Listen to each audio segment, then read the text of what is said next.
മറ്റു വാർത്തകളേക്കാണ്. തൊഴിലുറപ്പ് മേറ്റിനെ കോൺഗ്രസ് പഞ്ചായത്ത് മെമ്പർ അസഭ്യം പറഞ്ഞതായി പരാതി. തിരുവനന്തപുരം നന്ദിയോട് സ്വദേശിനി മഹിമയാണ് പരാതിയുമായി എത്തിയത്. നന്ദിയോട് ഗ്രാമപഞ്ചായത്ത് മെമ്പർ കനാവിൽ ഷിബുവിനെതിരെയാണ് പരാതി. സംഭവത്തിൽ പാലോട് പോലീസിനും പരാതി നൽകിയിട്ടുണ്ട്.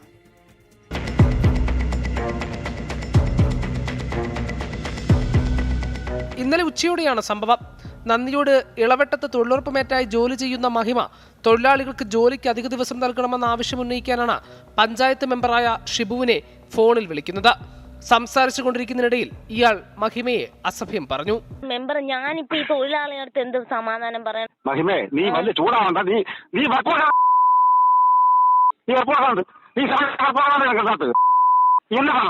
യാതൊരു പ്രകോപനവും കൂട്ടാതെയാണ് പഞ്ചായത്ത് അംഗം അസഭ്യം പറഞ്ഞതെന്ന് മഹിമ. ഉച്ചയ്ക്ക് 1:30 മണിക്ക് എന്നെ വിളിച്ച് വളരെ മോശമായ രീതിയിലുള്ള ഒരു ചീത്തയാണ് വിളിച്ചിരിക്കുന്നത്. മാനസികമായിട്ട് വലിയ ബുദ്ധിമുട്ടുണ്ട്. മെമ്പർ എന്ത് പാർട്ടി പരിപാടി വിളിച്ചാലും എന്തൊരു കാര്യത്തിനും ഞാൻ മെമ്പറുമായിട്ട് സഹകരിക്കുന്ന ഒരു മാറ്റാണ്. അപ്പോൾ ഇന്നലെ ഞാൻ ഉച്ചയ്ക്ക് വിളിച്ചിട്ട് പണി തികയാത്തതിനെ സംബന്ധിച്ചിട്ടുള്ള കാര്യം, തൊഴിൽ കൊടുക്കണം, തൊഴിലാളികൾക്ക് ഇത്ര തൊഴിൽ കൂടി ആവശ്യമുണ്ടെന്ന് പറഞ്ഞ് മാത്രമാണ് വിളിച്ചത്. യാതൊരു രീതിയിലുള്ള പ്രകോപനവും ഉണ്ടാവാതെയാണ് മെമ്പർ എന്നെ ഇന്നലെ ചീത്ത വിളിച്ചിരിക്കുന്നത്. അതുകൊണ്ട് എനിക്ക് അതിന് ഒരു നീതി കിട്ടണം. സംഭവത്തിൽ പാലോട് പോലീസിന് പരാതി നൽകിയിട്ടുണ്ട്.